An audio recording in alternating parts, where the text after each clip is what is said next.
Hello and welcome back to Cyber Matters with your host, Russ Dorsey. I'm principal and CIO of Kasuf and Company, and Cyber Matters is part of the Kasuf Podcast Network. We're trying to talk about the cyber that matters, both to us and our clients businesses and their families, finding those things about technology that impact us personally, but also to enrich our businesses, but mainly to stay safe. So I have back with me Joshua Crumbaugh, CEO of PhishFirewall, a Huntsville-based company. Full disclosure, I said in the last segment, they are a product that we use and that we recommend to our clients. But we were talking about businesses, so I invite you to go back to that episode and what businesses do to implement, hopefully, a successful phishing program to make your employees cyber smart and safe against phishing attacks. But with Joshua's background as an ethical hacker, having worked with FINRA and the U.S. SEC, United States Securities and Exchange, he's been doing this a lot of years, and understanding what I do about this is that it doesn't. I mean, the threats are continuing. So I wanted to talk specifically about the threat landscape. I'm bringing you on camera now. I want to talk specifically about the threat landscape and what we're seeing, as far as the evolution of phishing, because you think it's one of those problems that we'd solve, but the bad guys are too good at it. They've got too much technology. And the other thing I think that's working against us is, in my mind, we've reached this plateau. Everything makes news, and it hits the news cycle, and then it reaches what Gartner calls the plateau of permanent annoyance. It's just one of those things. But the problem is, any one of these one of these phishing attempts could lead to a ransomware attack, could take your business down, could lead to business email compromise and cost you $100,000. I mean, we're talking about a single mistake somebody can make. So the risk hasn't gone away. We haven't seen the numbers drop. But why, in your mind, what is going on in this industry that is continuing to make phishing such a prevalent threat, an evolving threat? I mean, nothing's really changed a whole lot. It's always been that the attackers are going to go after the low-hanging fruit. Now, there have been other lower-hanging fruits in the past, but as we get more and more secure from a malware perspective and from a technical exploitation or technical hacking perspective, that leaves one last low-hanging fruit. Now, it's not that anyone ever stopped attacking humans, because they've always attacked humans, because that's been the weakest link, the easiest, most guaranteed way to get in. Partially because I only need one person to click. And if I send 100 emails to your organization, I'm guaranteed to get at least one person to click and do what I want them to do. And so that's the reason phishing started out as a major attack vector, and that's the reason it continues to be. And so our users are not as prepared as they probably should be, and I really do blame it on that pervasive attitude in the industry that you can't patch stupid. And so often not as much as maybe could be done is being done to secure our human element. And so what do we do instead? Well, we put in an endpoint detection and response tool that is designed to block the malware once somebody does click. We put in a firewall. And all of these things are really good must-have tools. But at the end of the day, it's far better to prevent that from ever happening than to block it at the endpoint. We want our reactive tools to our last lines of defense to almost never be used, not to become almost the front line of defense, if that makes sense. So that's why it's a major attack. Why it's getting worse is technology has really, really changed the playing field. 6 months ago, when we started 2023, Generative AI was good enough to write a paper for me or write an article for me that was okay, but it seemed like, someone in high school wrote it for me. It wasn't brilliant. It wasn't great. And then enter 2023, and it very, very quickly changes. And these models start getting a lot larger and a lot smarter. And now current, if an attacker can use an AI to not just develop a very compelling and convincing spear phishing email that's targeted toward you, but they can do it at scale, customizing spear phishing emails targeted down to the individual level. And they can do it millions of times over. And that's where it gets scary because it's more difficult to detect those because the traditional, very technical forms of catching and spotting these malicious emails are not going to trigger on those. And so that's why it's getting worse. As somebody from overseas that barely understands English can craft an email that is incredibly well written and highly convincing. Yeah, I think that's a good point there. We've always said that English, and especially Southern English, gave us a little bit of an edge when we're reading email. That has always been part of my training. If you're expecting an email from somebody that says they're down here in this region, you expect certain things to be said and not said in the email. It's just the vernacular. It's just the dialect. That goes away now because you're right. If I'm sitting overseas now, I can say I'd like to write this email as if I live in Alabama, and the AI can do that for you now. Heck, it could probably write it in the voice of Nick Saban if we needed it to, and have it come from that. Which brings up the other the other side of that, which is that the way that they can fake and do things because they're sampling all this data that they're pulling out of breaches. We've seen emails come back to us that by the time we did the investigation on them, they appear to be years old, some of them, but apparently parts of other mailboxes that got breached at whatever point, and they're just sitting out there in the ether. So every once in a while, we'll see a wave of emails, and it's clustered around some things, some issues here that we know went on in the area, and it's just with other organizations. But here comes the same set of emails from 2010, 2011, but they've got segments of our staff's, our people's, they've got not only the signature lines, but paragraphs they've written. So those kinds of things the AI can look at now, right, and say, give me a sample. I can write you an email like your director. So the more data we're putting out there, the worse we're making it for ourselves and the ability for this generative AI.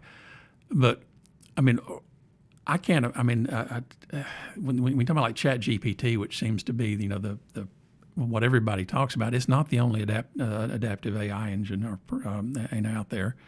But are they downloading these themselves? Because the thing about ChatGPT, I thought there were governors on it. I thought there was something. In fact, the other day I went and asked it to do something, and it said, I can't do that for you. But are they downloading these models themselves and running on their own servers, or how are they getting around some of that?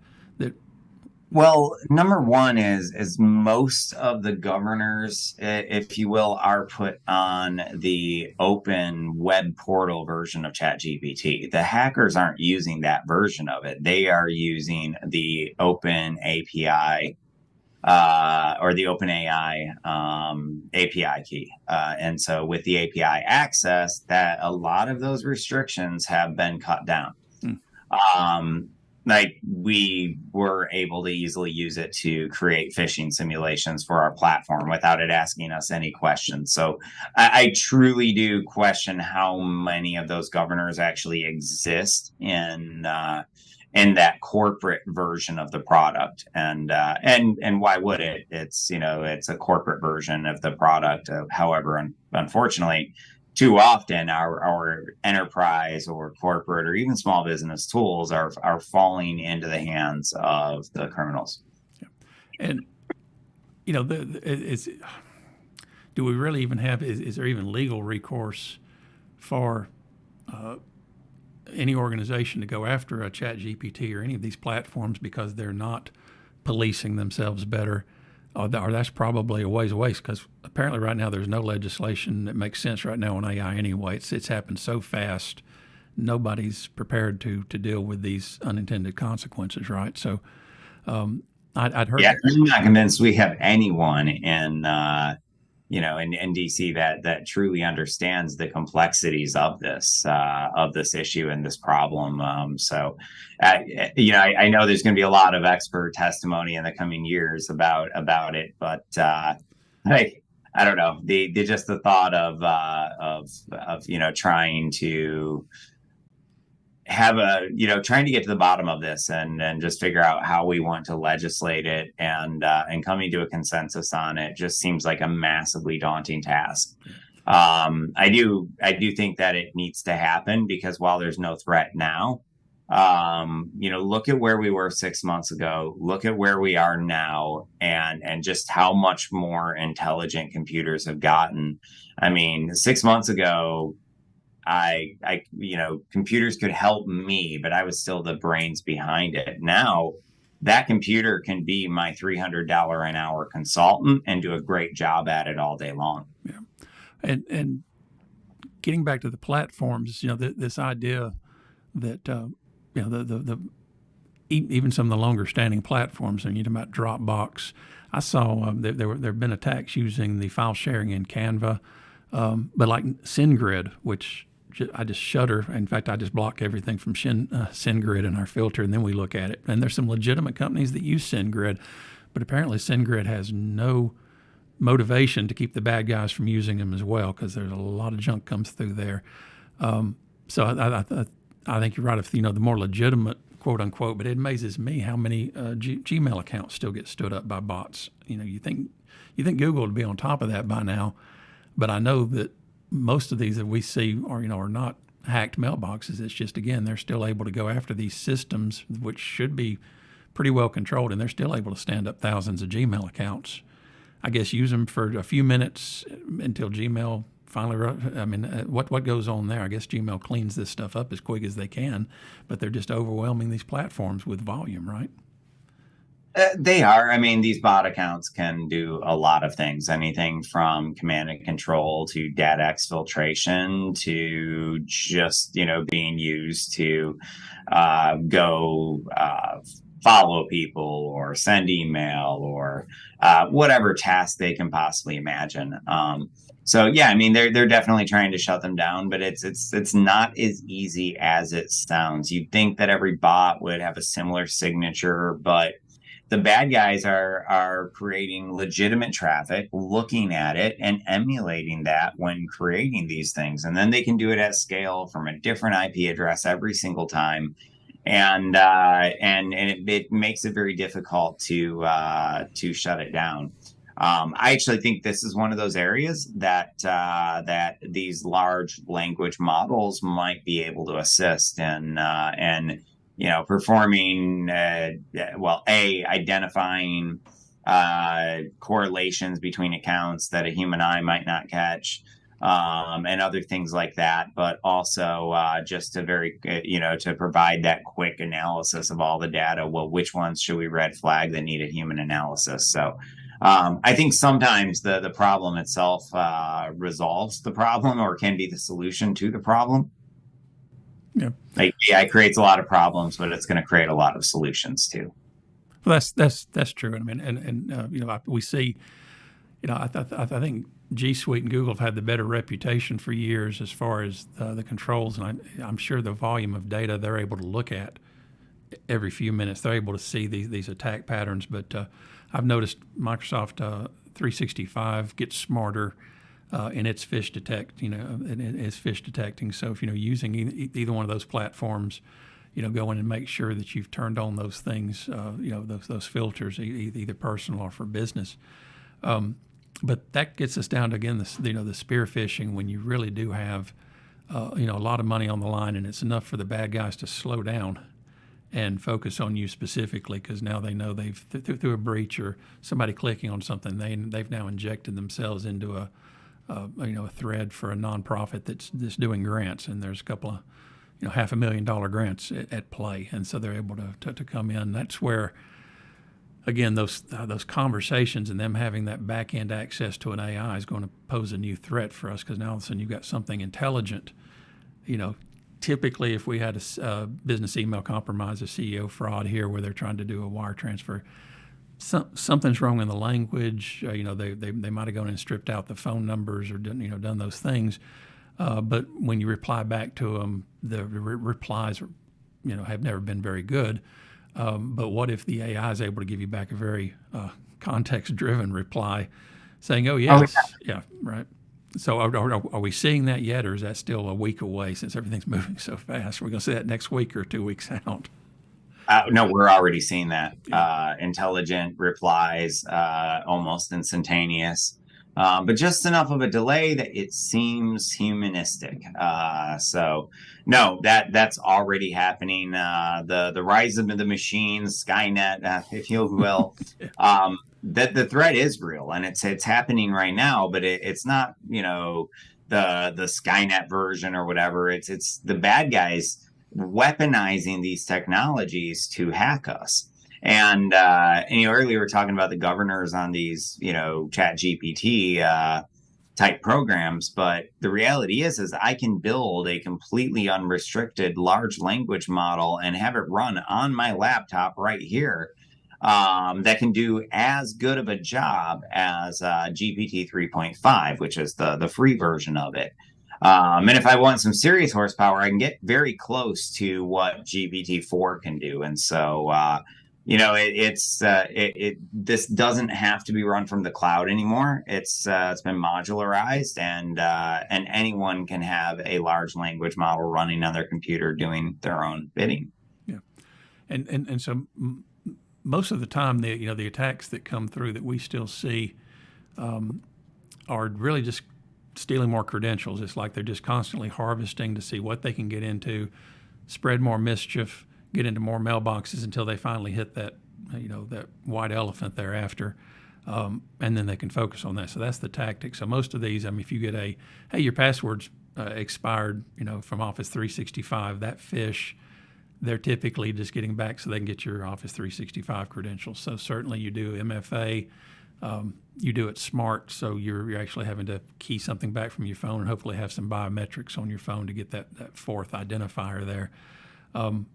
But if they're, again, really focused on an organization and don't have any success with that, what else are you seeing where they will come specifically after an individual? Maybe they've got a little bit of information from on social media. This is the typical CEO fraud thing, but are they finding new ways to find Betty in accounting or do those kinds of things? Have they got more tools now to help them find their targets? I would say so. Typically within just a day or two of us hiring a new employee, that employee will get a text message from a local number pretending to be me.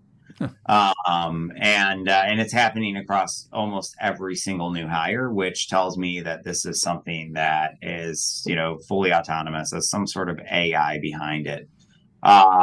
So they'll get very, very targeted. Now, in terms of what I'm seeing them do, the biggest thing that I've seen in the highly targeted, hey, we want you lately, is as opposed to trying to just steal your credentials, because they have somebody's credentials. It's bypassing MFA that's the hardest. And so what the spearfish has become now is convincing you to scan that barcode from within your authenticator app. So that they can quite literally take over the authentication and have that MFA. And so that's the biggest one that I'm seeing. And now they can use your credentials again and again and again. But there's also some targeted ones where they will do a relay attack. It's all the common stuff of sending you to a login page. What typically changes is they'll take some sort of very proprietary inside info that they've been able to get their hands on and use that as their premise to get you to go there somewhere or do something. and often through compromised business accounts. So it's not even, it doesn't look malicious. It's, it's from your vendor that you work with, on a regular basis.